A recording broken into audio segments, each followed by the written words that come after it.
అరటి రైతులు నష్టాలతో ఉక్కిరిబిక్కిరవుతున్నారు. కనీసం పెట్టుబడి కూడా రాని దయనీయ దుస్థితి నెలకొంది. పండించిన పంటకు మద్దతు ధర దేవుడెరుగు, కొనేవారే కరువయ్యారు. గతంలో వ్యాపారులు పొలం వద్దకు అడ్వాన్స్ చెల్లించి కొనుగోలు చేసేవారు. ఇప్పుడు వ్యాపారుల వద్దకు వెళ్లి ఎంతో కొంత ఇచ్చి తీసుకోవాలని వేడుకున్నా ఫలితం లేదని రైతులు ఆవేదన వ్యక్తం చేస్తున్నారు.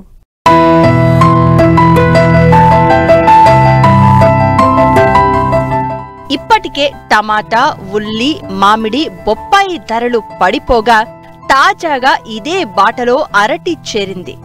నెల రోజుల ముందు వరకు 15,000 పలికిన టన్ను అరటి ఒక్కసారిగా ఇప్పుడు 1,000 రూపాయలకు పడిపోవడంతో రైతులు లబోదిబోమంటున్నారు.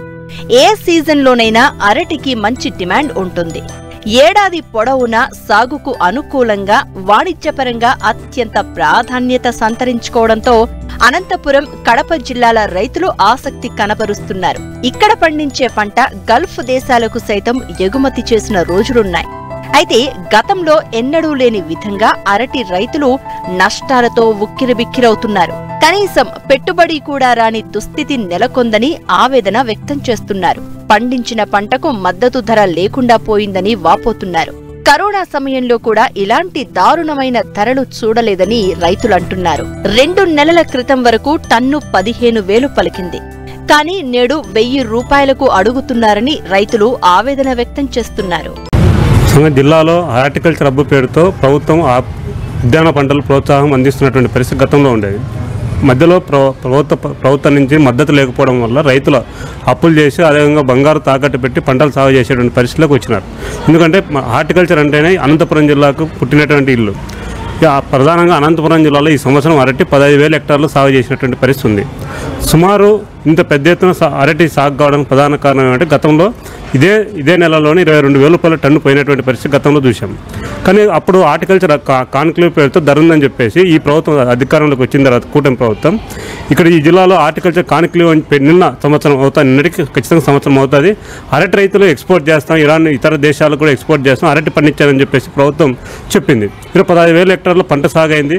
పొలాల్లో కుళ్ళిపోతున్నటువంటి పరిస్థితి. ఎందుకంటే కోత ఎవరు కూడా అడిగేటువంటి పరిస్థితి లేదు. రూపాయి 2 రూపాయలకు అడుగుతున్నటువంటి పరిస్థితి ఉంది. కాబట్టి పొలాలన్నీ కుళ్ళిపోయి అదేవిధంగా గొర్రెలకు పశువులకు వదిలిపెడుతున్న పరిస్థితి. కొంతమంది పంటలు దున్నేస్తున్నటువంటి పరిస్థితి, జేసీబీలు పెట్టి దున్నేస్తున్నారు. మనం ఇట్లాంటి పరిస్థితుల్లో ప్రభుత్వం ఆదుకోవాల్సిన ప్రభుత్వం మేము జిల్లా కలెక్టర్ ఆఫీస్ ముందు రైతు సంఘం ఆందోళన చేస్తే జిల్లా కలెక్టర్ గారు స్పందించి వ్యాపారస్తులతో మీటింగ్ పెడతామని చెప్పేసి నేను పెట్టి 6 రూపాయలతో కొనుగోలు చేయకపోతే నేను డ్వాక్రా మహిళా సంఘాల ద్వారా కొనుగోలు చేస్తే చూడండి మీరు కొనాల్సిందని చెప్పినాడు. ఈరోజు వ్యాపారస్తులకు సంబంధించిన ఒక వరకు వాళ్ళు ఆదుకోవచ్చేమో, కానీ అది సాధ్యపడదు. మేము జిల్లా కలెక్టర్ స్పందించడానికి ధన్యవాదాలు. కానీ క్షేత్రస్థాయిలో ఈరోజు జిల్లా కలెక్టర్ చెప్పిన తర్వాత కూడా వ్యాపారస్తుల కింద అమలు కానటువంటి పరిస్థితి. నేను 2 ఎకరాలు అరటి వేసాను. ఇప్పుడు రేట్లు అయితే అసలు లేవు. దొబ్బడానికి సిద్ధంగా ఉండం మాగిపోతున్నాయి. ఎవరు దళారులు కానీ వ్యాపారస్తులు కానీ కానీ కంపెనీలు కానీ ఎవరు కాయలు కొట్టనైతే ఎవరు రావడం లేదు. దొబ్బేదానికి సిద్ధంగా ఉండవు. వర్షం వల్ల ఆగిపోయినాము. ఎకరాకు 1,50,000 వరకు ఖర్చు అవుతుంది.